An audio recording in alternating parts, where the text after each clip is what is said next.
ನಮಸ್ತೆ ವೀಕ್ಷಕರೇ, ಹೆಬ್ರಿ ನ್ಯೂಸ್ನಲ್ಲಿ ಒಂದು ವಿಶೇಷ ಕಾರ್ಯಕ್ರಮವನ್ನು ಕೊಡುವುದಕ್ಕಾಗಿ ನಾನು ನಿಮ್ಮ PV ಆನಂದ್ ನಿಮ್ಮ ಮುಂದೆ ಇದ್ದೇನೆ. ಧರ್ಮದ ಬಗ್ಗೆ, ದೇವರ ಬಗ್ಗೆ ಜಿಜ್ಞಾಸೆ ಯಾರಿಗಿಲ್ಲ ಹೇಳಿ? ಪ್ರತಿಯೊಬ್ಬರಿಗೂ ಕೂಡ ಈ ಜಿಜ್ಞಾಸೆ ಎನ್ನುವಂಥದ್ದು ಕಾಡ್ತಾ ಇರ್ತದೆ. ಆದರೆ ಅದಕ್ಕೆ ಸರಿಯಾದ ಉತ್ತರ ಎನ್ನುವಂಥದ್ದು ಮಾತ್ರ ನಮಗೆ ಸಿಗ್ತಾ ಇಲ್ಲ ಅಂತೇಳಿ ಅಲ್ಲ, ಸಿಗುತ್ತೆ. ಆದರೆ ಅದನ್ನು ಸರಿಯಾಗಿ ತಿಳಿದುಕೊಂಡು ಹೇಳುವಂಥ ವ್ಯಕ್ತಿಗಳು ನಮ್ಮ ಮುಂದೆ ಇಲ್ಲ. ಕೆಲವರಿಗೆ ಇದು ಗೊತ್ತಿರುತ್ತೆ, ಆದರೆ ಅವರು ಹೇಳುವುದಿಲ್ಲ. ಕೆಲವರಿಗೆ ಗೊತ್ತಿರೋದಿಲ್ಲ, ಗೊತ್ತಿರುವವರ ಹಾಗೆ ಮಾಡ್ತಾರೆ. ಅದರಿಂದ ನಮಗೆ ಅಪಾಯ ಕಟ್ಟಿಟ್ಟದ್ದು. ಆದರೆ ಕೆಲವರು ತೆರೆಮರೆಯಲ್ಲಿ ಇದ್ದು ಈ ಬಗ್ಗೆ ಹೆಚ್ಚಿನ ಜ್ಞಾನವನ್ನು ಪಡೆದವರು ಕೂಡ ಇದ್ದಾರೆ. ಈ ಸಂದರ್ಭದಲ್ಲಿ ನಿಮಗೆ ನಾನು ಹೇಳಲಿಕ್ಕೆ ಹೊರಟಿರುವ ವಿಷಯ ಅಂತ ಹೇಳಿದ್ರೆ, ಧಾರ್ಮಿಕ ಜಿಜ್ಞಾಸೆಯ ಕುರಿತು ತುಂಬ ಮಾಹಿತಿಯನ್ನು ತಿಳಿದುಕೊಂಡಿರುವಂಥ ವ್ಯಕ್ತಿಯನ್ನು ಹೆಬ್ರಿ ನ್ಯೂಸ್ ಗುರುತಿಸಿದೆ. ಅವರು ಬೇರೆ ಯಾರೂ ಅಲ್ಲ, ಶ್ರೀ ಕ್ಷೇತ್ರ ಚೋನಮನೆ, ಸಿದ್ದಾಪುರ ಸಮೀಪ ಇರುವಂತಹ ಕುಂದಾಪುರ ತಾಲೂಕಿನಲ್ಲಿ ಇರುವಂತಹ ಒಂದು ಕ್ಷೇತ್ರ. ಈ ಒಂದು ಕ್ಷೇತ್ರವನ್ನ ನಡೆಸಿಕೊಂಡು ಅದನ್ನ ಅಭಿವೃದ್ಧಿ ಪಥದತ್ತ ಕೊಂಡೊಯ್ತಾ ಇರುವಂತಹ ಒಬ್ಬ ವ್ಯಕ್ತಿ ಶ್ರೀಯುತ ಅಶೋಕ್ ಕುಮಾರ್ ಶೆಟ್ಟಿ ಅವರು ಇಂದು ನಮ್ಮ ಈ ಕಾರ್ಯಕ್ರಮದಲ್ಲಿ ಉಪಸ್ಥಿತರಿದ್ದಾರೆ.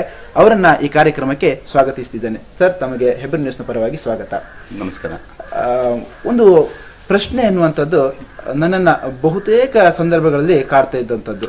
ಅದು ನಮ್ಮ ವೀಕ್ಷಕರ ಪ್ರಶ್ನೆಯೂ ಕೂಡ ಆಗಿದ್ದಿರಬಹುದು.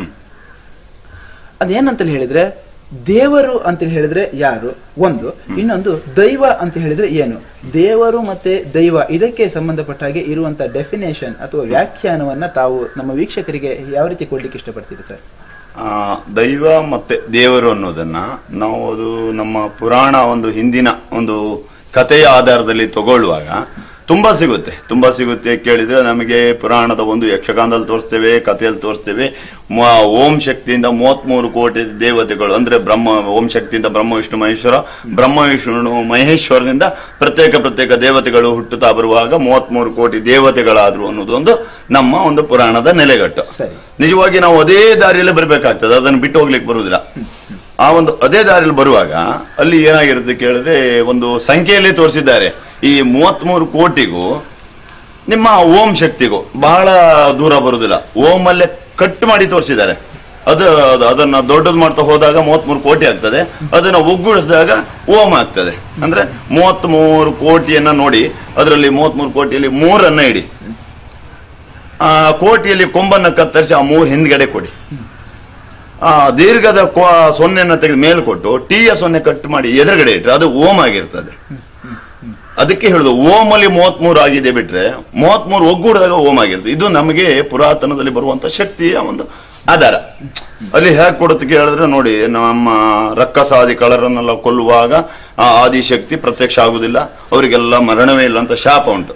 ಆವಾಗ ಏನ್ ಮಾಡ್ತಾರೆ, 33 ಕೋಟಿ ದೇವತೆಗಳು ತ್ರಿಶಕ್ತಿ ಅಂದ್ರೆ ಬ್ರಹ್ಮ ವಿಷ್ಣು ಮಹೇಶ್ವರ ಎಲ್ಲ ಒಟ್ಟಾಗಿ ತಮ್ಮ ಆಯುಧಗಳನ್ನೆಲ್ಲ ನಿರಾಯುಧರಾಗಿ ತಮ್ಮ ಶಕ್ತಿಗಳನ್ನೆಲ್ಲ ಒಂದು ಕೇಂದ್ರೀಕರಿಸಿದಾಗ ಓಂ ಶಕ್ತಿ ಉತ್ಪತ್ತಿ. ಅಂದ್ರೆ ಈ ಶಕ್ತಿಯೇ ವಿಂಗಡಣೆ ಆಗಿದ್ದು, ಈ ಶಕ್ತಿಯ ಒಂದಾಗಿದೆ ಅನ್ನೋದು ಓಂ ಆಗಿದೆ ಅನ್ನೋದು ಒಂದು ಅಷ್ಟು ಚಂದ ಮಾಡಿ ನಮ್ಮ ಪುರಾಣದಲ್ಲಿ ಕೊಟ್ಟಿದ್ದಾರೆ. ಅದರಲ್ಲಿ ಏನೋ ಅನುಮಾನ ಬರುವಂತದ್ದಲ್ಲ. ಹಾಗೆ ಅದಕ್ಕೆ ಹೇಳುದು ಪ್ರತ್ಯೇಕವಾದಂತ ದೈವ ಶಕ್ತಿಗಳು ಅಂತ ಹೇಳುವಂತದ್ದು. ಈ ದೇವತೆಗಳು ಈಗ ನಮ್ಗೆ ಗೊತ್ತಿದ್ದಾಗ ಒಂದು ಸಣ್ಣದೊಂದು ಆನ್ಸರ್ ಕೊಡ್ತಾರೆ. ನವರಾತ್ರಿ 9 ದಿನಗಳ ಕಾಲ ನಾವೇನ್ ಮಾಡಿದ್ದೇವೆ, ದೇವಿ 9 ದಿನಗಳ ಕಾಲ ನವರಾತ್ರಿಯಲ್ಲಿ ರಕ್ಕಸಾದಿ ಕಳರನ್ನ ಸಂಹಾರ ಮಾಡಿದ್ದಾಳೆ. ಅಲ್ಲಿ ರಾಕ್ಷಸರು ಏನ್ ಮಾಡ್ತಾರೆ, ಒಂದೊಂದು ಭಾಗವಾಗಿ ವರವನ್ನು ಪಡೆದಿದ್ದಾರೆ. ರಕ್ತ ಬೀಜಾಸುರ ಇರ್ಬೋದು, ಮಹಿಷಾಸುರ ಇರ್ಬೋದು, ಶುಂಭಾಸುರ ಇರ್ಬೋದು, ನಿಶುಂಭಾಸುರ ಇರ್ಬೋದು, ಚಂಡಮುಂಡಾಸುರ ಇರ್ಬೋದು. ಆವಾಗ ಅವ್ರನ್ನೆಲ್ಲ ಸಂಹಾರ ಮಾಡುವಾಗ ಒಂದೊಂದು ಅಂಶವನ್ನ ಪ್ರತ್ಯೇಕ ಬಿಡಬೇಕಾಗ್ತದೆ.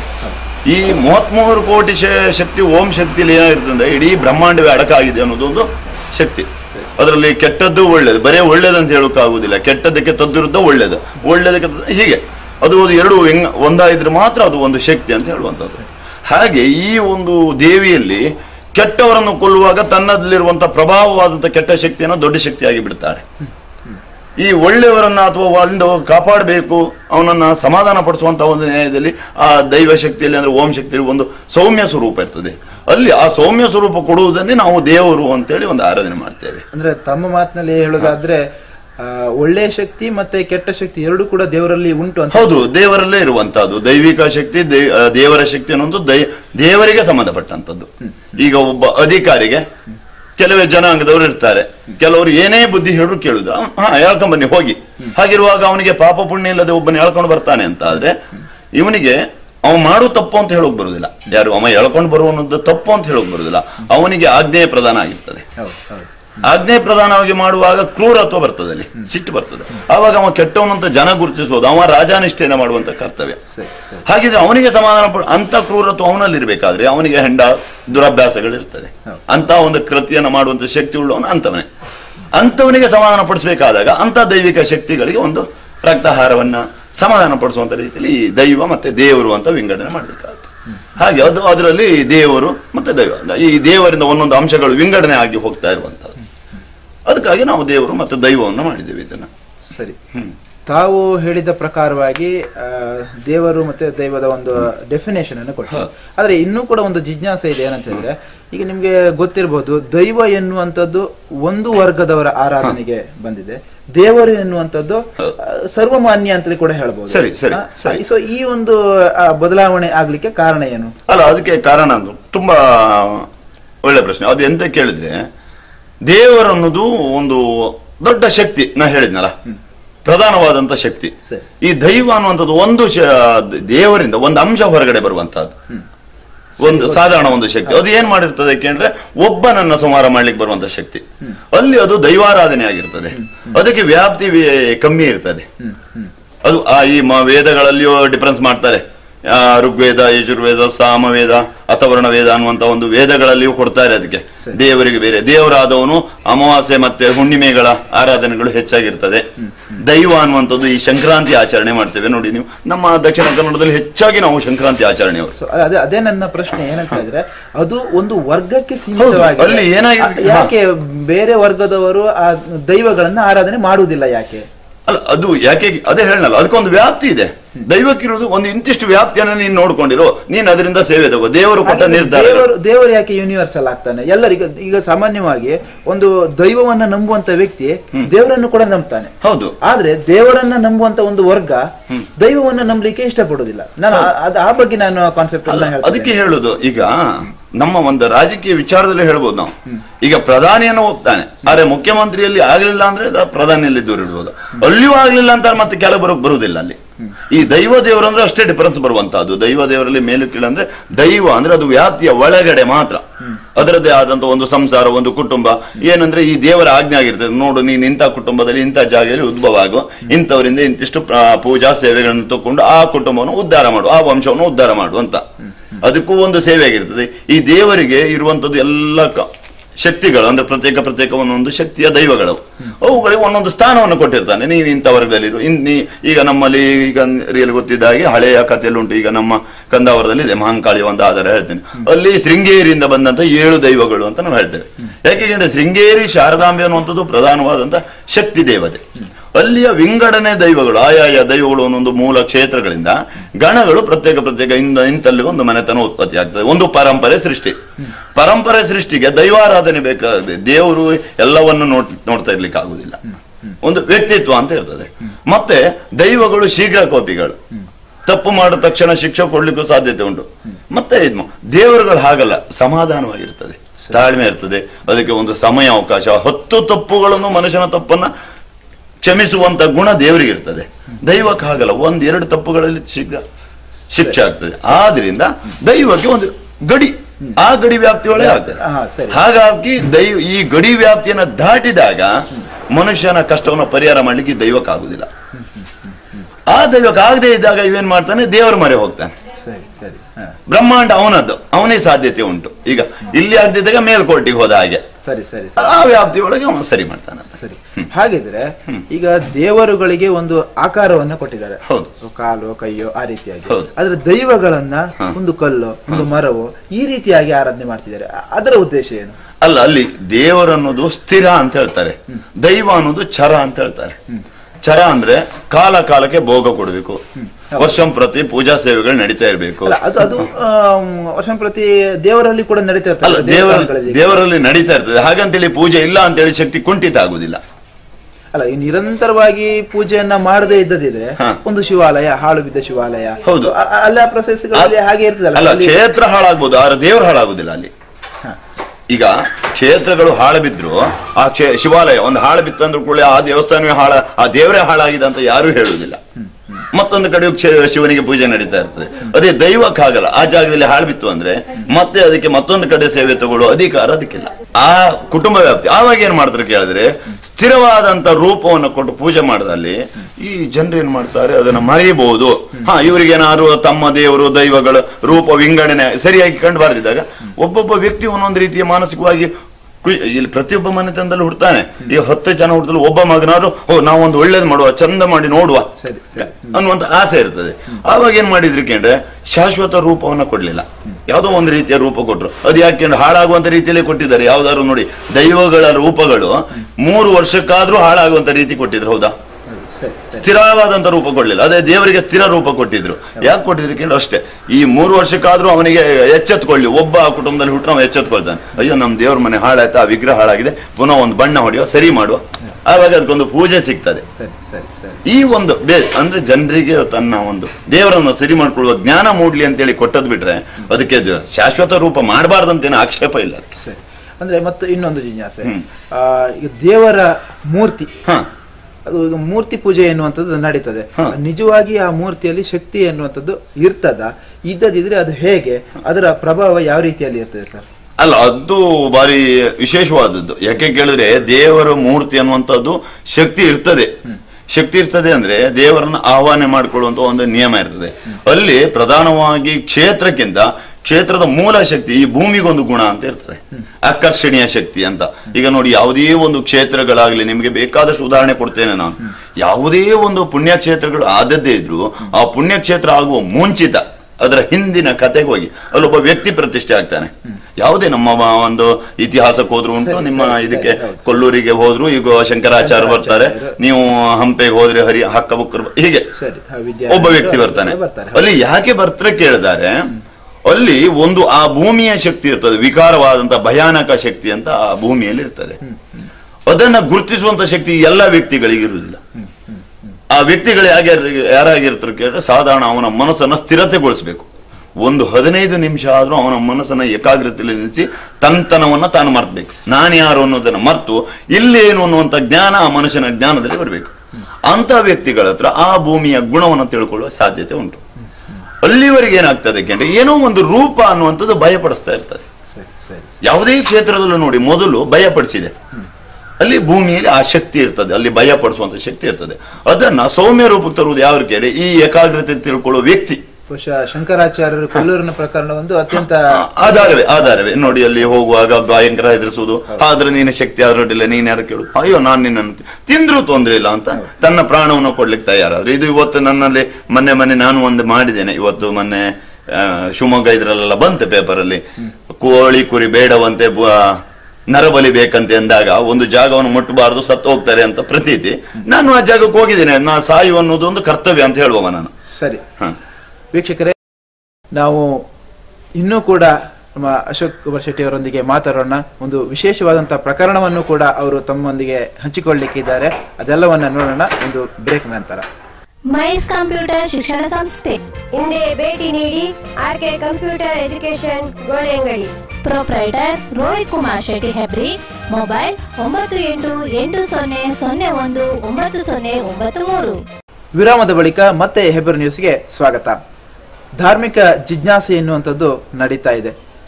ಅಶೋಕ್ ಶೆಟ್ರು ಮಾತಾಡ್ತಾ ಹೇಳಿದ್ರು, ತಾನೊಂದು ಪ್ರಕರಣವನ್ನ ಭೇದಿಸಿದ್ದೇನೆ, ಇಂಥ ಒಂದು ಧರ್ಮದಲ್ಲಿ ಮೌಢ್ಯತೆ ಇರುವಂತಹ ಒಂದು ಪ್ರಕರಣವನ್ನ ಭೇದಿಸಿದ್ದೇನೆ ಎನ್ನುವುದಾಗಿ. ಶಿವಮೊಗ್ಗದಲ್ಲಿ ನಡೆದಂತಹ ಆ ಪ್ರಕರಣ ಏನು ಎನ್ನುವುದನ್ನ ಮತ್ತೆ ಅವರು ನಮ್ಮ ಮುಂದೆ ಬಿಚ್ಚಿಡ್ಲಿಕ್ಕಿದ್ದಾರೆ. ಈ ನಗರದಿಂದ ಒಳಗಡೆ ಬೈಸೆ ಅಂತ ಒಂದು ಸುಳುಗೋಡು, ಆ ಒಂದು ಜಾಗ, ಅಲ್ಲಿ ಎಂತ ಆಯ್ತು ಕೇಳಿದ್ರೆ, ಅಲ್ಲಿ ಸಾರ್ವಜನಿಕರು, ಅಲ್ಲಿ ಊರು ಮನೆಯವರೆಲ್ಲ ಸೇರೇನೋ ಒಂದು ಅನಾದಿ ಕಾಲದಿಂದ ಎಂತದೋ ಕೋಣಂತಲೆ ಭೂತ ಮತ್ತೆ ದೈವ ಆರಾಧನೆ ಮಾಡ್ಕೊಂಡಿದ್ದಾರೆ. ಅದರ ಹತ್ತಿರದಲ್ಲಿ ತೋಟ ಉಂಟು. ಆ ತೋಟದಲ್ಲಿ ಕೆಲವೇ ಮರಗಳನ್ನೆಲ್ಲ ಕಡಿತಾ ಇದ್ರು. ಏನೋ ಒಂದು ಮರ ತೋಟದ ಮೇಲೆ ಬೀಳತ್ತಂತೇಳಿ ಹಗ್ಗ ಹಾಕಿ ಒಂದು ಭಾಗ ಕಟ್ ಮಾಡಿ ಇನ್ನೊಂದು ಭಾಗದಲ್ಲಿ ಬೀಳುವ ಸಂದರ್ಭ ಅಲ್ಲೇನೋ ಒಂದು ಹೆಂಗಸಿನ ಮೇಲೆ ಆಕರ್ಷಣೆಯಾಗಿ ಬಂದು ನೋಡಿ, ಅಯ್ಯೋ ನಾನು ಕೋಣ ಇಲ್ಲಿ ಈ ಮರದಲ್ಲಿದ್ದಂತ ಬೇತಾಳ, ಈ ಮರ ಕೆಳಗೆ ಬಿದ್ರೆ ನನಗೆ ನರಬಲಿ ಬೇಕು, ನರಬಲಿ ಕೊಡದೇ ಇದ್ರೆ ನಾನು ಬಿಡುವುದೇ ಇಲ್ಲ ಅಂತೇಳಿ ಭಾರಿ ದೊಡ್ಡ ರಾಧ ಅಂತಾನೆ. ಅವಾಗ ಅಲ್ಲಿದ್ದವರೆಲ್ಲ ಒಟ್ಟಾಗಿ ಅಯ್ಯೋ ಇದೇನಾಯ್ತಪ್ಪ ಅಂತೇಳಿ ಆ ಹೆಣ್ಮಗಳನ್ನ ತಗೊಂಡು ಹೋಗಿ ಅದೇನೋ ನೀರು ಕೊಟ್ಟು ಸರಿ ಮಾಡೋದು. ಮತ್ತೊಂದ್ ಸ್ವಲ್ಪ ಹೊತ್ತಿ ಮತ್ತೊಬ್ಬರ ಮೇಲೆ ಬಂತು. ಆವಾಗ ಅಲ್ಲಿದ್ದವ್ರಿಗೆ ಭಯ ಆಯ್ತು. ಎಲ್ಲರ ಮೇಲೆ ಬರ್ತಾ ಇರುವಾಗ ವಿಶೇಷವಾಗಿ ಭಯ ಪಡುವಂತದ್ದು. ಆವಾಗ ಏನ್ ಮಾಡಿದ್ರು, ಈ ಮರ ಬಿದ್ರೆ ಏನೋ ಬಲಿ ತಗೊಳ್ತೌದು ಅಂತೇಳಿ ಹೇಳಿ ಅದೇ ತಕ್ಷಣ ಹೋಗಿ ಊರಾಗಿದ್ದ ಹಗ್ಗ ಎಲ್ಲ ತಂದು ಆ ಮರ ಬೀಳಿದ ರೀತಿಯಲ್ಲಿ ಗಾಳಿ ಬಂದ್ರೆ ಬಿದ್ದೋಗಿದೆ, ಕಟಿಂಗ್ ಆಗಿದೆ, ಕೊನೆ ಹಂತದಲ್ಲಿ ಉಂಟು, ಎಲ್ಲ ಹಗ್ಗ ಕಟ್ಟಿ ಮರ ನಿಲ್ಸ್ಕೊಂಡು. ಆವಾಗ ಹೇಳಿದ್ರಂತೆ, ಈಗ ಕ್ಷೇತ್ರಗಳ ಬಗ್ಗೆ ಹೆಸರು ಹೇಳ್ಬಾರ್ದು, ಆದ್ರೂ ದೊಡ್ಡ ದೊಡ್ಡ ಕ್ಷೇತ್ರಗಳಲ್ಲಿ ಎಷ್ಟು ಪುರೋಹಿತರಲ್ಲಿ ಎಷ್ಟು ಜ್ಯೋತಿಷ್ಯರಲ್ಲೆಲ್ಲ ಹೋದ್ರು, ಎಲ್ಲೋ ಬಂದ್ರಂತೆ. ಅಲ್ಲಿ ಹೇಳಿದ್ರು ಅಲ್ಲೊಂದು ಒಂದು 15 ಫೀಟ್ ಆಗ್ಬೋದು, ಒಂದು 15 ಫೀಟ್ ಉದ್ದದ ಒಂದು ಮಣ್ಣಿನ ರಾಶಿ ಹುತ್ತ ತರ ಇದೆ, ಮೇಲ್ಗಡೆ ಒಂದು ದೈವಸ್ಥಾನ ಉಂಟು. ಅಂದ್ರೆ ನಾನು ಕೊನೆ ಹೋಗಿ ನೋಡು, ಅದನ್ನ ಮುಟ್ಟಬಾರ್ದು, ಅದನ್ನ ಮುಟ್ರೆ ಸಾಯ್ತಾರೆ ಅನ್ನುವಂತ ಪ್ರತೀತಿ ಮೊದ್ಲಿಂದ ಇರುವಂತದ್ದಲ್ಲಿ. ಆವಾಗ ಎಷ್ಟೋ ಜನ ಬಂದ್ರು, ಇಲ್ಲ ಮುಟ್ಟಬಾರ್ದು ಅಂದ್ರು, ಪೂಜೆ ಮಾಡ್ರು, ಪ್ರಸಾದ ಹಾಕ್ರಿ, ಏನೆಲ್ಲ ಮಾಡಿ ಹೋದ್ರಿ. ಏನ್ ಮಾಡ್ರು, ಅದ್ರ ಸಮಸ್ಯೆ ಪರಿಹಾರ ಆಗ್ಲಿಲ್ಲ. ಈ ಆಕರ್ಷಣೆ ಬರುವುದು, ಕೂಗುವುದು, ನನಗೆ ನರಬಲಿ ಬೇಕನ್ನುವಂಥದ್ದು ಪರಿಹಾರ ಬರಲೇ ಇಲ್ಲ. ಕಡೆಗಲ್ಲಿ ನಮ್ಮ ಮೇಳದಲ್ಲಿ ಒಬ್ಬ ಕಲಾವಿದ, ಒಬ್ಬ ನಾಗರಾಜ್ ಪಂಚಿ ನನ್ನೊಟ್ಟಿಗಿದ್ದ, ಅವನಿಗೆ ಸ್ವಲ್ಪ ನನ್ನ ಬಗ್ಗೆ ಅರ್ಥ ಇದೆ. ಈ ಧಾರ್ಮಿಕದಲ್ಲಿ ತುಂಬಾ ಹಿಂದೆ ಆಲೋಚನೆ ಮಾಡ್ತಾ ಹೋಗ್ತೇನೆ ನಾನು. ಕೇವಲ ದೇವ್ರು ಒಂದೇ ಅಂತ ಹೇಳುವನಲ್ಲ, ಹಾಗಂತೇಳಿ ದೇವ್ರಿಲ್ಲ ಅನ್ನೋನಲ್ಲ. ವೈಜ್ಞಾನಿಕ ವಿಧಿಗೂ ಬರ್ತೇನೆ, 2 ದಾರಿಯಲ್ಲಿ ನಾನು ಹೋಗ್ತೇನೆ. ಕಾಯಿಲೆಗಳೇನೋ, ದೇವರಂದ್ರೇನೋ, ದೈವ ಚರ್ಚೆ ಮಾಡ್ತೇನೆ. ಅವಾಗ ನನ್ನ ಹತ್ರ ಇಲ್ಲ, ಅವ್ರ ಹತ್ರ ಕೇಳುವ, ಅವ್ರು ಹೇಳಿದ್ರೆ ಏನಾದ್ರು ಇದ್ರ ಬಗ್ಗೆ ಪರಿಹಾರ ಕೊಡ್ತಾರೆ. ಅವಾಗ ಅವರೆಲ್ಲ ಊರ್ ಬಿಡುದು ಆಯ್ತು, 5 ಜನ ಬಾಡಿಗೆ ಮನೆ ಮಾತಾಡಿ ಆಯ್ತು, ಊರ್ ಬಿಟ್ಟು ಹೋಗುವ, ಇನ್ನು ನರಬಲಿ ಕೊಡೋಕೆ ಆಗುದಿಲ್ಲ ಅಂತ ನಿರ್ಧಾರ. ಅವಾಗ ನನಗೆ ಸೋಮವಾರ ದಿನ ಫೋನ್ ಮಾಡ್ರು, ನಾ ಹೇಳಿದೆ ಬುಧವಾರ ನಾ ಬರ್ತೇನೆ, ಅಲ್ಲಿವರೆಗೆ ಸ್ವಲ್ಪ ಸಮಾಧಾನ ತಗೊಳ್ಳಿ, ಅದಕ್ಕೆ ನರಬಲಿ ಬೇಕಾದ್ರೆ ನಾ ಕೊಡ್ತೇನೆ, ತೊಂದ್ರೆ ಇಲ್ಲ, ನಾನೇ ನರಬಲಿಯಾಗಿ ಬರ್ತೇನೆ, ಸ್ವಲ್ಪ ಇರ್ಲಿಕ್ಕೆ ಹೇಳಿ, ಊರ್ ಬಿಡುದು ಬೇಡ ಯಾರು ಅಂತೇಳಿ ಅವರಿಗೆಲ್ಲ ಒಂದು ಸಮಾಧಾನ ಕೊಟ್ಟು ನಾನು ನೇರವಾಗಿ ಬುಧವಾರ ದಿನ ಸಾಯಂಕಾಲ ನನ್ನೊಟ್ಟಿಗೆ ಈ ಭಾಸ್ಕರ್ ಶೆಟ್ಟಿ ಅಂತ ಪ್ರಾರ್ಥನಾ ಪತ್ರಕರ್ತರು ನನ್ನ ಜೊತೆಗಿದ್ರು, ವಿಚಾರ ಹೇಳಿದೆ. ಮತ್ತೆ ಯಾರು ಹೆಚ್ಚಿಗೆ ಹೇಳಿದ, ನಮ್ಮ ಹುಡುಗರು ಒಂದು 10 ಜನ ಕರ್ಕೊಂಡು ಸಾಯಂಕಾಲ ಒಂದು 7 ಗಂಟೆ, ಒಂದು 6:30 7 ಗಂಟೆ ಹೋದೆ. ಹೋಗುವಾಗ 1,000 ಜನ ಸೇರಿದ್ರು ಆ ಜಾಗದಲ್ಲಿ, ವಿಶೇಷವಾಗಿ ಯಾರು ಬರ್ತಾರೆ ಅಂತೇಳಿ. ನಾನು ಹೋದೆ. ನಾನು ಹೋದ್ ಕೂಡಲೇ ಕೇಳಿದೆ, ನೋಡಿ ಅಲ್ಲಿ ಕಡಿಯುವ ಮರ ಯಾವ ತೋರಿಸಿ ನಂಗಂದೆ. ಮರ ನೋಡಿದೆ, ಸರಿ ಅದು ಮರ ಏನೋ ಭಾರಿ ಬೇತಾಳಿರುವಂತ ಮರ ಆಗಿ ಬರ್ಲಿಲ್ಲ. ಹಾಗೆ ಸ್ವಲ್ಪ ಬೇತಾಳ ಮರ ಅಲ್ಲ ಅನ್ನೋದೊಂದು ನನಗೆ ಮನವರಿಕೆ ಆಯ್ತು. ನೋಡಿ, ಮುಟ್ಟಿದ್ರೆ ಸಾಯ್ತಾರೆ ಅನ್ನೋದೊಂದು ವಿಷಯ ಉಂಟಲ್ಲ, ಆ ಹುತ್ತ ನಂಗೆ ತೋರಿಸಿ ಅಂದ್ರೆ ಸೀದಾ ಹೋದೆ. ಅಲ್ಲಿ ಹೋಗಿ ನೋಡಿದೆ. ಅಲ್ಲಿ ಹೋಗಿ ನೋಡುವಾಗ ಹುತ್ತ ಉಂಟು, ದೊಡ್ಡದಾದ ಪೊದೆ ಬೆಳೆದುಕೊಂಡು ಉಂಟು, ಯಾರು ಅದನ್ನು ಮುಟ್ಟಬಾರ್ದು, ಹೋಗ್ಬಾರ್ದು. ನನಗೇನು ಕೇಂದ್ರ, ನನ್ನ ಕರ್ತವ್ಯ, ಸಾವು ಅನ್ನೋದು ಮನುಷ್ಯನಿಗೆ ಕರ್ತವ್ಯ ಅಂತ ತೀರ್ಮಾನ ತಗೊಂಡವ. ನಾನು ಶನೀಶ್ವರನ ನಂಬಿಕೆಸ್ತ, ನನ್ನ ಶನೀಶ್ವರ ಇರುವಾಗ ನನಗೇನೂ ಆಗುದಿಲ್ಲ ಅಂತೇಳಿ ಒಂದು ನಿರ್ಧಾರ ತಗೊಂಡ ವ್ಯಕ್ತಿ. ಸರಿ, ನಾನು ಸತ್ತೋದ್ರು ತೊಂದರೆ ಇಲ್ಲ, ನರಬಲಿ ಕೊಡೋದ್ರು ಉಡ್ಡಿಲ್ಲ, ಇಡೀ ಊರೇ ಹಾಳಾಗುತ್ತೆ ಅಂತ ನಾನು ಒಬ್ಬನಿಂದ ಉಳಿದರೆ ಉಳಿಲಿ, ನಾನು ನೋಡ್ತೇನೆ ಅಂತ ನಾನು ದೇವರನ್ನ ಆರಾಧನೆ ಮಾಡಿದೆ. ಪ್ರಸಾದ ತಗೊಂಡೋಗಿ ಅದ್ರ ಮೇಲೆ ನಿತ್ತೆ. ನನಗೇನು ಆಗ್ಲಿಲ್ಲ, ಅದ್ರ ಮೇಲೆ ನಿತ್ತೆ. ಆದ್ರೆ ಅಲ್ಲಿಯ ಒಂದು ವಾತಾವರಣಗಳು ನಮಗೆ ಏಕಾಗ್ರತೆ ಇರುವಾಗ ಜ್ಞಾನ ಬರುತ್ತೆ. ಇದಕ್ಕೆ ಮುಂದೆ ನಿಮಗೆ ದರ್ಶನ ರೀತಿಯಲ್ಲಿ ಯಾವ ರೀತಿ ಅನ್ನೋದನ್ನ ವಿಮರ್ಶೆ ಮಾಡ್ತೇನೆ ನಾನು. ಯಾಕಂದ್ರೆ ಪಾತ್ರಿಯೂ ಆಗಿದ್ದೆ, ಅದನ್ನು ಬಿಟ್ಟು ಹೊರಗೆ ಬಂದಿದ್ದೆ. ಇವತ್ತು ಮಾಜಿ ಪಾತ್ರಿ. ಬಹುಶಃ ಮಾಜಿ ಪಾತ್ರಿ ಅಂತ ಹೇಳಿದ್ರೆ ನೀವೇ ಸಹಿ ಅಂತ. ನಾನು ಒಬ್ಬನೇ, ಸದ್ಯಕ್ಕೆ ಇವತ್ತು ನಾನು ಒಬ್ಬನೇ ಪಾತ್ರಿತನವನ್ನು ಬಿಟ್ಟು ಬಂದವ, ಹೊರಗೆ ಬಂದವ. ಬಹುಶಃ ಆ ಬಗ್ಗೆ ನಾನು ಇನ್ನು ಮತ್ತೆ ಪ್ರಶ್ನೆಯನ್ನು ಮಾಡ್ತೇನೆ ಮುಂದಿನ ಸಂಚಿಕೆಗಳಲ್ಲಿ. ಸರಿ, ಓಕೆ, ಇದನ್ನ ಮುಂದುವರಿಸಿ ಸರ್. ಕಡೆಗೆ ಅಲ್ಲಿ ಏನಾಯ್ತು, ನಾವು ಆ ಹುತ್ತದ ಮೇಲೆ ಹೋಗಿ ನಿಂತೆ. ಅಲ್ಲಿ ಏನೋ ನನಗಲ್ಲಿ ಸಮಸ್ಯೆಗಳು, ಅದರ ಇನ್ಸಿಡೆಂಟ್ಗಳು ನಂಗೆ ಸ್ವಲ್ಪ ಕೆಲವೆಲ್ಲ ಅರ್ಥ ಆಯ್ತು. ನನ್ನ ಜ್ಞಾನದಲ್ಲಿ ಬಂತು, ನನ್ನ ಮೆದುಳಿಗೆ ಅದನ್ನ ಅರ್ಥ ಮಾಡ್ಕೊಂಡೆ. ಎದುರುಗಡೆ ಆ ಭೂತತ್ತ ಕಲ್ಲು ಉಂಟು, ಅದು ಮುಟ್ಟಬಾರ್ದು, ಸಾಯ್ತಾರೆ ಅಂತ ಆಯ್ತು. ನಾನು ಅದು ಹಳು ಮುಚ್ಚಿ ಎಲ್ಲ ಹೊಡೆದು ಇದಾಗಿತ್ತು, ರಾಶಿ ಆಗಿತ್ತು. ಅದನ್ನೆಲ್ಲ ತೆಗೆದು ಬಿಡಿಸ್ದೆ. ಅದ್ರ ಮೇಲೆ 1-2 ನಿಮಿಷ ಇಟ್ಟೆ. ಆ ಕಲ್ಲು ಬಿರಿ ಬಂದಿತ್ತು. ಒಂದು ಆಹ್ವಾನೆ ಆದಂತ ದೈವಿಕ ಶಕ್ತಿಯನ್ನ ವಿಂಗಡಣೆ ಮಾಡೋದು. ಅಂದ್ರೆ ಬಿರಿ ಬಂದ್ರೆ ಅದಕ್ಕೆ ಒಂದು ಚಂಚಲೆ ಅಂತ ಹೇಳ್ತಾರೆ, ಮನಸ್ಸು ಚಂಚಲ ಆಗುವಂತಹದ್ದು ಆಹ್ವಾನೆ ಆಗಿರ್ತದೆ. 10 ಜನರಿಂದ ಆರಾಧನೆ ಅದು ಹಾಳಾಗಬಾರ್ದು, ಭಿನ್ನ ಆಗಿತ್ತು. ಅದನ್ನು ನೋಡ್ರೆ ಇದರಿಂದನೂ ಸಮಸ್ಯೆ ಅಂತ ಗೊತ್ತಾಯ್ತು. ಕಡೆಗಲ್ಲಿ ಒಂದು ನಾಗದೇವ್ರ ಹುತ್ತ ಉಂಟು ಕೆಳಗಡೆ. ನಾಗನ ಹುತ್ತ ಅಂದ್ರು ನಿಮ್ಮ ವೈಜ್ಞಾನಿಕ ವಿದ್ಯೆಯಲ್ಲಿ ಕೊಡ್ತೇನೆ ನಾನು, ನಾಗ ಏನು ಅನ್ನುವ ಬಗ್ಗೆ. ಆ ಹುತ್ತದ ಹತ್ರ ಹೋದೆ. ಅಲ್ಲಿ ಒಂದು ವಿಚಾರವನ್ನು ತಿಳ್ಕೊಂಡೆ. ಅಲ್ಲಿಂದ ಬಂದು ಈ ಹುಡುಗಿಯಲ್ಲಿ ಆಕರ್ಷಣೆಯನ್ನು ಕರ್ಸ್ಕೊಂಡೆ. ಸರಿ, ನೀ ಬಾ, ಏನ್ ಬಾ, ಈಗ ನೀನು ಬರುವುದಿದ್ರೆ ಬಂದ್ಬಿಡು, ಇಲ್ಲಿ ಯಾರ್ಯಾರ ಮೇಲೆ ಬರುತ್ತೆ ಎಲ್ಲ ಬರ್ಲಿ ಅಂತ. ಅವಾಗ ಯಾರ ಮೇಲೆಲ್ಲ ಕೆಲವರೆಲ್ಲ ಉಂಟು. ಸರಿ, ಎಲ್ಲರ ಮೇಲೆ ಪ್ರಥಮದಲ್ಲಿ ಯಾರ ಮೇಲೆ ಬಂತು, ಇಂಥವ್ರ ಮೇಲೆ. ಸರಿ, ಆ ಹುಡುಗಿನ ಹೊರಗೆ ಕರ್ಸಿ, ನಾನು ಒಳಗಡೆ ಬೇಡ, ಹೊರಗೆ ಕರ್ಸಿ ಕಣದಲ್ಲಿ ಕೂರ್ಸ್ಕೊಂಡೆ. ನೋಡಮ್ಮ, ಬರುವುದಿದ್ರೆ ಬರ್ಲಿ ಅಂದೆ. ಈ ಆಕರ್ಷಣೆ ಅನ್ನೋದು ಒಂದು ವೈಬ್ರೇಟ್, ಅದು ಬರಬೇಕು, ವಿಪರೀತವಾಗಿ ಬರಬೇಕು. ಅದು ಸಂಪೂರ್ಣ ಬಂದ್ರೆ ಮಾತ್ರ ನಮಗೆ ಆ ವಿಚಾರಗಳನ್ನು ತಗೊಳ್ಳಿಕ್ಕೆ ಸಾಧ್ಯತೆ ಉಂಟು. ಅರ್ಧ ಒಂದು ವೈಬ್ರೇಷನ್ ಅಲ್ಲಿ ತಗೊಳಕ್ ಬರುವುದಿಲ್ಲ. ಅವಾಗ ನಾನು ಅದನ್ನೇನೋ ಒಂದು ಪ್ರಾರ್ಥನೆ ವಿಚಾರದಲ್ಲಿ ಅದು ಯಾವುದೋ ರೀತಿ ವೈಬ್ರೇಷನ್ ಮಾಡುವಂತ ಒಂದು ವಿದ್ಯೆ ಉಂಟು. ಅದು ಕರಗತವಾದಂತ ವಿದ್ಯೆ, ಮಂತ್ರಶಕ್ತಿ ಅಲ್ಲ, ತಂತ್ರಶಕ್ತಿ ಅಲ್ಲ, ಅದು ಒಂದು ಮನುಷ್ಯನಲ್ಲಿ ಕಲಿಯುವಂತ ವಿದ್ಯೆಗಳು. ನಾನು ಆ ವಿದ್ಯೆಯಲ್ಲಿ ಅದನ್ನು ಆಕರ್ಷಣೆ ಪಡಿಸ್ಕೊಂಡೆ. ಕಡೆಗೆ ಅದು ಆ ವೈಬ್ರೇಟ್ ನಿಲ್ಬಾರ್ದು ನಮಗೆ. ವೈಬ್ರೇಟ್ ನಿತ್ರೆ ಏನಾಗ್ತದೆ ಕೇಳಿದ್ರೆ ನಮಗೆ ಎಲ್ಲ ವಿಚಾರಗಳು ಸಿಗುವುದಿಲ್ಲ. ಅದಕ್ಕೆ ಆದಂತ ಒಂದು ಸೂತ್ರ ಉಂಟು. ಆ ಸೂತ್ರವನ್ನು ಹಿಡಿದು ಮನುಷ್ಯನಿಗೆ ಬರಬೇಕಾದಂತ ಒಂದು ಸೂತ್ರಗಳು, ಆ ಸೂತ್ರವನ್ನು ನಾನು ಮಾಡಿದೆ. ಅದು ಸಂಪೂರ್ಣ ಆಕರ್ಷಣೆ ಆಯ್ತು. ಕಡೆಗೆ ಹೇಳಿದೆ, ನಿಂಗೆ ನರವೇ ಬೇಕಲ್ಲ, ಹೇಳಿ ನನ್ನ ಕೈಯನ್ನ ಕಚ್ಚಿ ನೀರು ರಕ್ತ ಕುಡಿಯಪ್ಪ. ಸರಿ ತಗೋ ಅಂದೆ. ಇಲ್ಲ, ನಾನು ಕಚ್ಚಿ ಕುಡಿಯುವುದಿಲ್ಲ. ಹಾಗಾದ್ರೆ ನಿನಗೇನ್ ಬೇಕು, ಹಲ್ಲಿಲ್ವಾ ನಿನಗೆ, ಕೈ ಕಡಿದು ಕೊಡ್ಬೇಕಾ? ಸರಿ, ಕತ್ತಿದ್ದಾನೆ ಈಗ ಕೈ ಕಡ್ದು ರಕ್ತ ಮಾಡಿ ಕೊಡ್ತೇನೆ ಕುಡಿಲಿ ಇದು ನೋಡುವ ರಕ್ತ ಕುಡು ಸರಿ ಆಗುದಾರೆ ಕುಡಿಲಿ ನಂದು ಪಂಥ. ಅವಾಗ ಇಲ್ಲ ನಾನು ಅದಾಗುದಿಲ್ಲ. ಒಂದು ಕೆಲಸ ಮಾಡು, ಒಂದೇ ನಾನ್ ಹೇಳ್ದಂಗ ನೀ ಕೇಳ್ಬೇಕು, ಅದಲ್ಲ ನೀ ಹೇಳ್ದಂಗ ನಾನ್ ಕೇಳ್ತೇನೆ, ಯಾರು ಹೇಳ್ದಂಗ ಆಗುದು ಅಂತ ನಿರ್ಧಾರ ಆಗ್ಬೇಕಂತ ತೀರ್ಮಾನ. ಇಲ್ಲ ನಾನು ಹೇಳ್ದಂಗೆ ಕೇಳ್ಬೇಕು, ಸರಿ ನೀನ್ ಹೇಳ್ದಂಗೆ ಏನಾಗ್ಬೇಕು ಹೇಳು. ಆವಾಗ ಎಲ್ಲ ವಿಚಾರಗಳನ್ನ ಹೇಳಿ ನಾನು ಈ ಜಾಗದಲ್ಲಿರುವಂತ ಬೇತಾಳ, ಕೋಣಂತಲೆ ಭೂತ, ಮಂತ್ರಿಯ ಶಕ್ತಿಯಿಂದ ಬಂದಂತ ದೈವ, ಆದ್ರಿಂದ ನನಗೆ ನರಬಲಿ ಕೊಡ್ಲೇಬೇಕು. ಸರಿ, ನರಬಲಿ ಕೊಡುಕೆ ಬಂದವ ನಾನೇ ನರಬಲಿ, ಯಾರನ್ನು ಕೊಡುದಲ್ಲ, ನಾನೇ ಸಾವಿಗೆ ಬಂದವ, ಊರು ಉಳಿಸುಕಾಗಿ ಬಂದವ. ಮರ್ಯಾದೆಯಿಂದ ಹೇಳ್ತೇನೆ, ಒಂದೇ ನನ್ನನ್ನ ಯಾವ ರೀತಿ ರಕ್ತ ಕುಡಿತೀಯ ಕುಡಿ, ಅದಿಲ್ಲ ಕುತ್ತಿಗೆ ಕಡಿ ಕೊಡ್ಬೇಕಾ, ಸರಿ ಎಷ್ಟು ದೊಡ್ಡ ಬಾಳೆಲೆ ಇಡ್ಬೇಕು, ಎಷ್ಟು ಅನ್ನ ಇಡ್ಬೇಕು, ಮತ್ತೆ ನೀನು ಆಕರ್ಷಣೆ ಆಗಿ ಬರುದಾ, ನಿಜವಾಗಿ ಬರುದಾ, ಮಾತ್ರ ಬರುವುದಾದ್ರಡ್ಡೆಲ್ಲ ಇವ್ರ ಮೇಲೆ ಬರ್ಬಾರ್ದು. ನಾನು ಕರ್ಕೊಂಡು ಬಂದಂತ 10 ಜನ ಹುಡುಗರಿದ್ದಾರೆ ನನ್ನ ಜೊತೆ, ಅವ್ರ ಮೇಲೆ ಬರ್ಬೇಕು ನೀನು. ಅವ್ರ ಮೇಲೆ ಬಂದ್ರೆ ನೀನ್ ನಿಜವಾದ ಬೇತಾಳ ಅಂತೇನೆ, ಅದಲ್ಲ ಯಾರು ಕೊಡುವುದಿಲ್ಲ, ನಿನ್ನ ತಾಕತ್ತಿದ್ರೆ ಬಾ ಅಂತ ಹೇಳಿದೆ. ಇಲ್ಲ ನಾನು ನಿನಗೆ ಸೋತಿದ್ದೇನೆ, ನೀ ಹೇಳ್ದಂಗೆ ಕೇಳ್ತೇನೆ, ತೀರ್ಮಾನ ನನ್ನ ದಾರಿ. ಸರಿ, ಇದು ಬೇಕಾದ್ದು ನನಗೆ. ಸರಿ, ಇನ್ನು ನಾನು ಹೇಳ್ದಾಗ ನೀ ಕೇಳು, ನೀ ನನ್ನ ಹತ್ರ ಸೋತಿದ್ದಲ್ಲ, ನಾನ್ ನಿನ್ನ ಪೂರ್ವಪರ ಕಥೆಯನ್ನು ಹೇಳ್ತೇನೆ, ನೀ ನನ್ನ ಕಥೆಯನ್ನು ಹೇಳು. ಆವಾಗ ಅದರ ಕಥೆಗಳು ಕೆಲವೇ ಏನ್ ಕೇಂದ್ರ ನಾವು ಅದನ್ನ ಸರಿ ಮಾಡುವಾಗ ಕೆಲವು ಕಥೆ ಹುಟ್ಟಿಸ್ಬೇಕಾಗ್ತದೆ, ಕಲ್ಪನೆಗಳಂತ ಹೇಳ್ತೇವೆ ನಾವು, ಕೆಲವನ್ನು ಸೃಷ್ಟಿ ಮಾಡ್ಕೊಳ್ಬೇಕಾಗ್ತದೆ ಅದನ್ನ ಸರಿ ಮಾಡುವಾಗ. ಆವಾಗ ನೀನು ಇಂತ ಒಂದು ಕೋಣಂತಾರೆ ಭೂತ ಅಂದ್ರೆ ಭೂತ ಅಲ್ಲ, ಇದು ಒಂದು ಹೈಗುಳಿ ದೈವ ಅಂತ ಹೇಳಬಲ್ಲೆ ನಿನ್ನ. ನೀನು ದೈವವೇ, ಜೊತೆಗೆ ಅನಾದಿ ಕಾಲದಲ್ಲಿ ಯಾವುದೋ ಒಂದು ಜೈನ ಧರ್ಮದವರು ಈ ಜಾಗದಲ್ಲಿ ಇದ್ರು, ಕೆಲವೇ ಹುಟ್ಟುಕಥೆಯನ್ನು ಕೊಟ್ಟೆ ನಾನು ನನ್ನ ಬೇಸಲ್ಲಿ. ಕತೆ ಕೊಟ್ಟರು ಕೂಡಲೇ ಅದು ಒಪ್ಕಂತು. ನಿಜವಾಗಿ ಹೇಳು, ಆ ಮರದಲ್ಲಿ ನೀ ಬೇತಾಳ ಇದ್ದದ್ದು ಹೌದಾ? ನೀನು ಬೇತಾಳ ಇರುವ ಮರ ಹೌದಾ? ಅದು ಹೌದು. ಅಲ್ಲ, ಬೇತಾಳ ಇರುವ ಮರ ಹೇಗೆ ಅಂತ ನನಗೆ ಗೊತ್ತು, ನಾನು ಹೇಳ್ತೇನೆ. ನೀನಿರುವ ಮರ ಅದಲ್ಲ, ಆ ಮರಕ್ಕೆ ವರ್ಷ ಎಷ್ಟಾಯ್ತು, ನೀ ಬಂದು ವರ್ಷ ಎಷ್ಟಾಯ್ತು? 60 ವರ್ಷ ಆಯ್ತು. ಆ ಮರಕ್ಕೆ 32 ವರ್ಷ ಆಯ್ತು ಒಂದಿನ. ನಾನೊಂದು ವರ್ಷವನ್ನ ಕೊಟ್ಟೆ. ಹಾಗಿರುವಾಗ ನಾನು ಬಂದ ಮರ ಎಲ್ಲ ನಿಂದ ಹಾಕುದಿಲ್ಲ. ನೀನ್ ಇವತ್ತಿಗೆ ಕೊನೆ, ನಿನ್ಗೆ ಯಾವ ರೀತಿ ಪೂಜೆ ಬೇಕು ಕೊಡ್ತೇನೆ, ನೀನ್ ಬಿಡ್ಬೇಕು, ಯಾವ ಕುಟುಂಬಕ್ಕೆ ಉಪದ್ರ ಕೊಡಬಾರ್ದು. ಇಲ್ಲ ಅಂತ ಆದ್ರೆ ಪ್ರತ್ಯೇಕ ಬೇರೆ ಶಕ್ತಿ ಸ್ಥಾಪನೆ ಮಾಡ್ತೇನೆ. ಇಲ್ಲಿ ಬೇರೆ ಶಕ್ತಿ ಸ್ಥಾಪಿಸ್ಬೇಕು, ನೀನ್ ಇಲ್ಲ ಬಿಡ್ತೀಯೋ ಕೇಳಿ. ಸರಿ, ನೀನು ಬೇರೆ ಶಕ್ತಿ ಇಡುವುದು ಬೇಡ, ನಾನು ನೀನ್ ಹೇಳ್ದಂಗೆ ಕೇಳ್ತೇನೆ, ಇಲ್ಲಿರ್ತೇನೆ. ಹಾಗಾದ್ರೆ ಇವತ್ತು ಇನ್ನಿಂದ 3 ತಿಂಗಳವರೆಗೆ ಯಾರ ಮೇಲೂ ಆಕರ್ಷಣೆ ಬರಬಾರ್ದು, ಭಯಪಡಿಸಬಾರ್ದು, ಈ ಊರಲ್ಲಿ ಮನೆಯಲ್ಲಿ ಬಂದು ಶಬ್ದ ಆಗಬಾರ್ದು. ಸರಿ, ಆದ್ರೆ ಮಾತ್ರ ನಾನು ನಿನಗೆ ಸ್ಥಾನ ಕೊಡ್ತೇನೆ. ಸರಿ ಆಯ್ತು, ಇವತ್ತಿನಿಂದ ಹೋಗ್ತೇನೆ ಅಂತೇಳಿ ಪ್ರಸಾದ ತಗೊಂಡು ಹೋಗಿದ್ದು ಕೊನೆ ಆಯ್ತು. ಇವತ್ತಿಗೆ ಏನೂ ಸಮಸ್ಯೆ ಇಲ್ಲ. ಈಗ 1 ತಿಂಗಳಾಯ್ತು ಆ ಊರಲ್ಲಿ, ಏನೂ ಸಮಸ್ಯೆ ಬರಲಿಲ್ಲ. ಇದು ಯಾವ ವಿಧಿಯಲ್ಲಿ ತಗೊಳ್ಬಹುದು ನೀವು ನಿಮ್ಮ ಅರ್ಥದಲ್ಲಿ ಅದನ್ನ? ಇಲ್ಲ, ನನ್ಗೆ ನಿಮ್ಮ ಮಾತಿನಲ್ಲಿ ಹೇಳಿದಾಗ ಅಥವಾ ನಮ್ಮ ಜನರು ಕೂಡ ಇಂಥ ಒಂದು ಪ್ರಕರಣವನ್ನ ಅಷ್ಟು ಸುಲಭದಲ್ಲಿ ನಂಬಲಿ ಸಾಧ್ಯ ಇಲ್ಲ. ಆದ್ರೆ ಈ ಪ್ರಕರಣಕ್ಕೆ ಸಂಬಂಧಪಟ್ಟ ಹಾಗೆ ನಾನು ಪತ್ರಕರ್ತರಾಗಿರುವಂತ ಭಾಸ್ಕರ್ ಶೆಟ್ಟಿ ಅವರಲ್ಲಿ ಕೂಡ ಅದನ್ನ ವಿಚಾರ ಮಾಡಿದ್ದೇನೆ. ಬಟ್ ಅವರು ಒಂದಷ್ಟು ಡಾಕ್ಯುಮೆಂಟ್ ಅನ್ನ ಕೊಟ್ರು. ನನಗೆ ಆಶ್ಚರ್ಯ ಆಯ್ತು. ಪತ್ರಕರ್ತರು ಕೂಡ ಅದನ್ನ ನೀವು ಹೇಳಿದನ್ನೇ ಫೋಟೋ ಮಾಡಿದ್ರು, ವಿಡಿಯೋ ಮಾಡಿದ್ರು, ಎಲ್ಲವನ್ನ ತೋರಿಸಿದ್ರು. ಆಮೇಲೆ ಒಂದಷ್ಟು ವಿಚಾರವಾದಿಯ ರೀತಿಯಲ್ಲಿ ಇದ್ರೂ ಕೂಡ ನಾನು ಅದನ್ನು ಒಪ್ಕೊಳ್ಬೇಕಾಯ್ತು. ಹಾಗಾಗಿ ಈ ಪ್ರಕರಣ ಎನ್ನುವಂಥದ್ದು ಬಹುಶಃ ಆ ರೀತಿಯ ಒಂದು ಚಿಂತನೆಗಳು ಅಥವಾ ಆ ರೀತಿಯ ಒಂದು ವ್ಯಕ್ತಿತ್ವ ಎನ್ನುವಂಥದ್ದು ನಿಮ್ದು ಆಗಿರೋದ್ರಿಂದಾಗಿ ಆ ಪ್ರಕರಣ ಅದು ಸಾಲ್ವ್ ಆಯ್ತು. ಅದು ನೀವೇ ಹೇಳ್ಕೊಂಡಿದ್ದೀರಿ. ಏನಂತ ಹೇಳಿದ್ರೆ ಅದು ಕೇವಲವಾಗಿ ದೈವಿಕ ಶಕ್ತಿ ಮಾತ್ರ ಅಲ್ಲ, ವೈಜ್ಞಾನಿಕ ಅಂಶವನ್ನು ಕೂಡ ಬಹುಶಃ ಅವೆರಡು ತತ್ವವನ್ನ ಏನು ನೋಡ್ಕೊಂಡಾಗ ಸಮಸ್ಯೆ ಅದು ಎರಡು ವಿಚಾರದಲ್ಲಿ ಹೋಗ್ಬೇಕಾದದ್ದು. ನೆಪಕ್ಕೆ ಒಂದು ದೈವ ಅನ್ನುವಂಥದ್ದು ಪ್ರಾಮಾಣಿಕವೇ, ಹಾಗಂತೇಳಿ ಬರೀ ದೈವವೇ ತೀರ್ಮಾನ ಅಲ್ಲ. ಎರಡೂ ಜ್ಞಾನದಲ್ಲಿ ನಾವು ಸರಿಪಡಿಸುವಾಗ ಮಾತ್ರ ಅದು ಸರಿ ಬರುತ್ತೆ. ಬಿಟ್ರೆ ದೈವ ಮರುದಿನ ಬೆಳಿಗ್ಗೆ ನಾನು ಮತ್ತೊಂದು ಹೇಳಿದೆ ನೋಡಿ, ಇವತ್ತು ಇಲ್ಲಿವರೆಗೆ ಅವಳು ಆಕರ್ಷಣೆ ಶಕ್ತಿಗಳಿಂದ ಹೆಚ್ಚಾಗಿದೆ, ಇವತ್ತು ಕೊನೆ ಆಯ್ತು, ಇನ್ನು ಮುಂದೆ ಆಕರ್ಷಣೆ ಬರುವುದಿಲ್ಲ, ನಾಳೆ ಬೆಳಿಗ್ಗೆ ಆಸ್ಪತ್ರೆ ಕೊಡ್ಕೊಂಡು ಹೋಗಿ ಗ್ಲೂಕೋಸ್ ಕೊಡಿಸಿ ಅವಳಿಗೆ ಒಂದು ಆರೋಗ್ಯ ಸರಿಪಡಿಸಿ ನಿದ್ರೆ 3 ದಿನ ಕಂಟಿನ್ಯೂ ನಿದ್ರೆ ಮಾಡ್ಲಿ ಅಂತ ಹೇಳಿ ಬಂದೆ.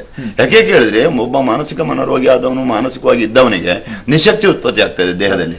ಪುನಃ ಅದನ್ನ ನಾವು ಹಾಗೆ ಬಿಟ್ರೆ, ಆಹಾರ ತಿಂದಿದ್ರೆ, ನಿದ್ರೆ ಮಾಡದಿದ್ರೆ ಮತ್ತೆ ರಿಯಾಕ್ಷನ್ ಬರುತ್ತೆ. ಶೆಟ್ಟಿ ಅವರೇ, ತುಂಬಾ ಮಾಹಿತಿಗಳನ್ನ ನಮ್ಮ ವೀಕ್ಷಕರ ಜೊತೆಗೆ ತಾವು ಹಂಚಿಕೊಂಡಿದ್ದೀರಿ. ಇನ್ನೂ ಕೂಡ ಹಲವು ಪ್ರಶ್ನೆಗಳನ್ನ ನಿಮ್ಗೆ ಕೇಳುವುದಿದೆ. ದರ್ಶನಕ್ಕೆ ಸಂಬಂಧಪಟ್ಟ ಹಾಗೆ ಇದ್ದಿರಬಹುದು, ಅಲ್ಲಿನ ಆಕರ್ಷಣ ಶಕ್ತಿಯ ಬಗ್ಗೆ ಇದ್ದಿರಬಹುದು. ಮುಂದಿನ ಸಂಚಿಕೆಯಲ್ಲಿ ಆ ವಿಷಯಗಳ ಬಗ್ಗೆ ಮಾತಾಡೋಣ. ಇಷ್ಟು ಮಾಹಿತಿಯನ್ನು ಕೊಟ್ಟಿದ್ದಕ್ಕಾಗಿ ತಮಗೆ ಧನ್ಯವಾದಗಳನ್ನ ತಿಳಿಸಿಕೊಳ್ತಿದ್ದೇನೆ. ವೀಕ್ಷಕರೇ, ಕೇಳಿದ್ರಲ್ಲ, ಧಾರ್ಮಿಕ ಜಿಜ್ಞಾಸೆ ಎನ್ನುವಂಥದ್ದು ನಾನು ಮೊದಲು ಹೇಳಿದ ಹಾಗೆ ಅದು ನಿರಂತರವಾಗಿ ಇರುವಂತದ್ದು. ಅದು 1-2 ದಿನಕ್ಕೆ ಅದು ಪರಿಹಾರಗೊಳ್ಳುವುದಿಲ್ಲ, ಅಥವಾ ನಾವು ಇಂಥ ಒಂದು ಕಾರ್ಯಕ್ರಮವನ್ನು ಮಾಡಿದ ಕ್ಷಣ ಅದು ಪರಿಹಾರಗೊಳ್ಳುವುದಿಲ್ಲ. ಅದು ನಿರಂತರ, ಬಹುಶಃ ನಿರಂತರವಾಗಿದ್ರೆ ಅದಕ್ಕೊಂದು ಹೆಚ್ಚು ಅರ್ಥ ಅಂತ ಹೇಳಿ ನಾನು ನಂಬಿಕೊಳ್ತೇನೆ. ಅದೇನೇ ಇರಲಿ, ನಿಮ್ಮ ಆ ಸಮಸ್ಯೆಗಳನ್ನ ಪರಿಹರಿಸಲಿಕ್ಕೆ ನಾನು ಒಂದು ಸಣ್ಣ ಪ್ರಯತ್ನವನ್ನು ಮಾಡಿದ್ದೇನೆ. ಇದಕ್ಕೆ ಸಂಬಂಧಪಟ್ಟ ಹಾಗೆ ತಮ್ಮ ಪ್ರತಿಕ್ರಿಯೆಯನ್ನ ನಮ್ಮ ನ್ಯೂಸ್ ವಿಭಾಗಕ್ಕೆ ಬರೀರಿ ಅಂತ ಹೇಳ್ತಾ ಮುಂದಿನ ಸಂಚಿಕೆಯಲ್ಲಿ ಮತ್ತೆ ಭೇಟಿಯಾಗೋಣ. ಅಲ್ಲಿಯವರೆಗೆ ನಿಮ್ಮ PV ಆನಂದ್ ಸಾಲಿಗ್ರಾಮ್ ಮಾಡುವ ವಂದನೆಗಳು.